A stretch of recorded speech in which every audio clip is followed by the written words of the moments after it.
આજે આપણે બનાવીશું ગરમીમાં રાહત આપે એવું ઠંડુ ઠંડુ શરબત, જેનો એક ઘૂંટડો પીતા જ શરીરમાં એસી જેવી ઠંડક લાગશે. આ શરબત વિટામિન સી થી ભરપૂર છે. ડિહાઇડ્રેશન અને લૂ સામે રક્ષણ આપે છે. શરીરની અંદરની ગરમી અને પિત્તને શાંત કરે છે. પાચનમાં પણ ખૂબ ગુણકારી છે. સ્વાદ એવો કે ઘરમાં બધાને ભાવશે. તો hello friends, welcome back to foods of fitness. હું છું અંકિતા વણજારા અને ચાલો રેસિપી શરૂ કરીએ. તો હવે સૌથી પહેલા દાદી નાનીના સમયથી બનતું આવતું અને શરીરને ઠંડક આપતું એકદમ ટેસ્ટી ઠંડુ ઠંડુ શરબત તૈયાર કરવા અહીંયા મેં 1 કિલો કાચી કેરી લીધી છે. આ જે કાચી કેરી છે એ તમે ગમે તે વેરાયટીની લઈ શકો છો. તમે મોટી કે નાની સાઈઝની કોઈ પણ કેરી શરબત બનાવવા વાપરી શકો છો. અહીંયા મેં કેરીને સારી રીતે ધોઈ કોરી કરી લીધી. હવે આપણે શું કરવાનું છે, કેરીના આ રીતે છાલ કાઢી અને આપણે મીડિયમ સાઈઝના ટુકડા કરવાના છે. તો નાની સાઈઝની કેરી છે એટલે હું આ રીતે બધી કેરીને 2 ભાગમાં સમારી અને વચ્ચેથી ગોટલીનો ભાગ કાઢી લઈશ. જો તમે મોટી કેરી લેતા હોય તો ગોટલા ફરતો બધો કેરીનો પલ્પ તમારે કાઢી અને આ રીતે કેરીના ટુકડા કરી લેવાના. હવે શરબતને તૈયાર કરવા ગેસ પર એક કુકર રાખી દઈશું અને એની અંદર કેરીના ટુકડા ઉમેરીશું. હવે આની અંદર આપણે 1 કપ જેટલું પાણી ઉમેરી દઈશું અને કુકરનું ઢાંકણ બંધ કરી મીડિયમ ગેસની ફ્લેમ પર ફક્ત 1 વિસલ કરીશું. 1 સીટીમાં કેરી સારી રીતે બફાઈ જશે. એકવાર કુકરમાં વિસલ આવી જાય એટલે ગેસ બંધ કરી કુકરને એની જાતે ઠંડુ થવા દેવાનું.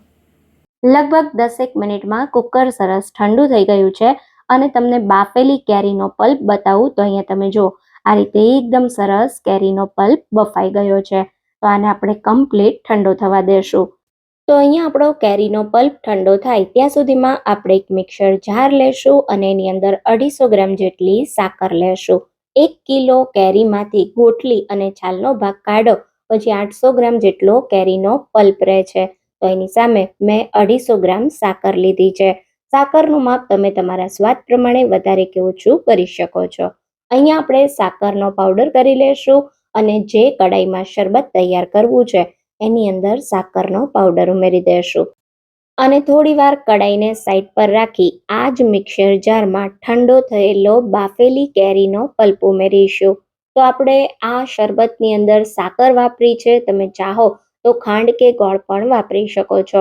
સાકરની તાસીર ઠંડી હોવાના કારણે ગરમીમાં આ શરબત તમને એસી જેવી ઠંડક આપશે. પછી શરબતને જોરદાર ટેસ્ટી બનાવવા 1 મીડિયમ સાઈઝનું તીખું લીલું મરચું ઉમેરીએ.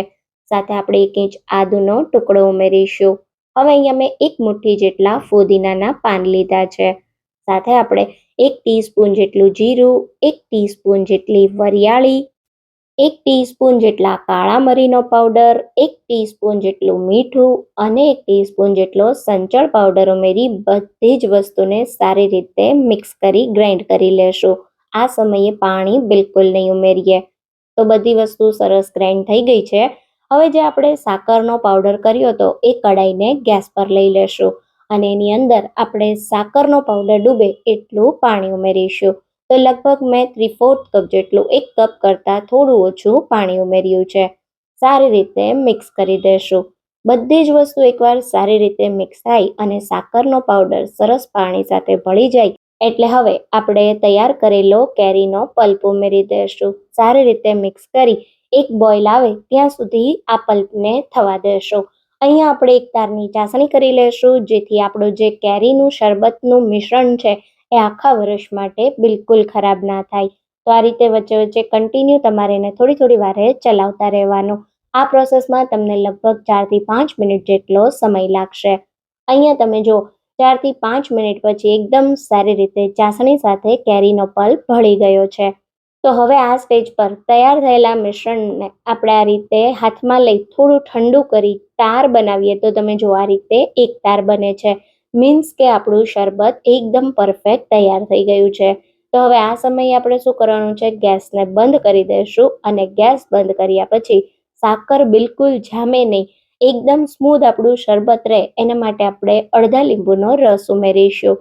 ગેસ બંધ કર્યા પછી જ તમારે લીંબુનો રસ ઉમેરવાનો છે અને સાથે હું એક ચપટી જેટલો ગ્રીન ફૂડ કલર ઉમેરું છું, જે બિલકુલ ઓપ્શનલ છે. તમારે ના ઉમેરવો હોય તો તમે એને ટોટલી સ્કીપ કરી શકો છો.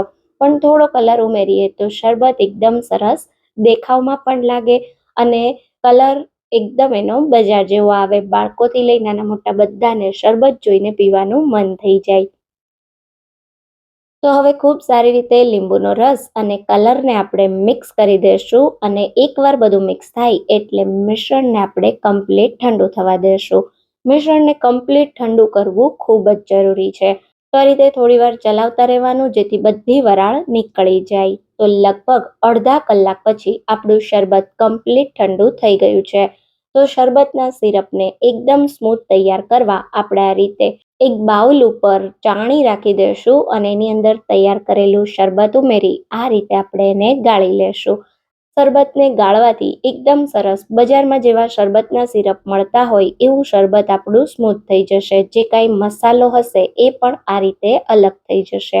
તો અહીંયા તમે જો એકદમ સારી રીતે મેં શરબતને ગાળી લીધું છે. આ રીતે શરબતની કન્સિસ્ટન્સી તમને બતાવું તો તમે જો એકદમ ઘાટી ચમચામાં કોટિંગ કરી લેવી છે. અને આ જે આપણું શરબત મિક્સ છે એને સ્ટોર કરવા માટે બિલકુલ તૈયાર છે. તો આ રીતે કોઈ પણ કાચની બોટલ લઈ લો અને એની અંદર તૈયાર કરેલું શરબત કમ્પ્લીટ ઠંડુ થાય એટલે ભરી દેવાનું છે. તો તમે તૈયાર શરબતના જે આપણે સિરપ લાવતા હોઈએ એ પણ ભૂલી જશો જો ઘરે એકવાર કાચી કેરીનું શરબત આ રીતે બનાવી લેશો તો. આ રીતે તૈયાર કરેલા શરબતને ફ્રીઝમાં તમે 6 થી 8 મહિના સુધી સ્ટોર કરી શકો છો અને જ્યારે પણ તમને ઠંડુ ઠંડુ ખટ્ટું મીઠું ટેસ્ટી કાચી કેરીનું શરબત પીવાનું મન થાય ત્યારે ફક્ત 1 મિનિટમાં તૈયાર કરી શકો છો. અહીંયા હું તમને બતાવું કે તૈયાર કરેલા સિરપમાંથી શરબત કેવી રીતે બનાવવાનું. તો આપણે એક બાઉલ લેશું, એની અંદર થોડો આપણે બરફ ઉમેરી દઈશું. તો અત્યારે હું 6 ગ્લાસ જેટલું શરબત બનાવું છું. શરીરને અંદરથી ઠંડક આપે એવા તકમરિયાના બીજ, તો આ રીતે મેં થોડા તકમરિયાને લગભગ 10 મિનિટ પાણીમાં પલાળીને લીધા છે, 1 મોટા ચમચા જેટલા. એની અંદર આપણે કાચી કેરીનું સિરપ, તો હું અત્યારે 6 ગ્લાસ શરબત બનાવું છું તો મેં 6 ટેબલ સ્પૂન જેટલું કાચી કેરીના શરબતનું સિરપ ઉમેર્યું. હવે આપણે એની અંદર ઠંડુ ઠંડુ પાણી ઉમેરી દઈશું અને બધી જ વસ્તુને સારી રીતે મિક્સ કરી લેશું. તો અહીંયા તમે જો જોતા જ પીવાનું મન થઈ જાય, એકદમ શરીરને ઠંડક આપે એવું ઠંડુ ઠંડુ વિટામિન સી થી ભરપૂર કાચી કેરીનું શરબત તૈયાર છે. આ શરબત દાદી નાની વખતથી આપણા લોકોમાં બનાવવામાં આવે છે. ગુજરાતીમાં આને કાચી કેરીનો બાફલો પણ કહેવાય છે, જે શરીર માટે ખૂબ ગુણકારી છે. એકવાર તમે આ શરબતને બનાવીને પી લેશો ને તો મારી ગેરંટી છે બજારના મોંઘા સોફ્ટ ડ્રિંક અને મોકટેલ્સને પણ તમે ભૂલી જશો. તો તૈયાર છે ઠંડુ ઠંડુ કાચી કેરીનું શરબત. એકવાર આ રીતે ટ્રાય કરજો. ટ્રાય કર્યા પછી રેસિપી તમને કેવી લાગે છે કમેન્ટમાં મને જરૂરથી કહેજો.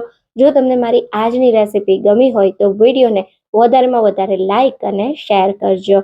તો ફરી મળીશું એક આવા નવા જ વિડીયો સાથે. ત્યાં સુધી થેન્ક યુ ફોર વોચિંગ.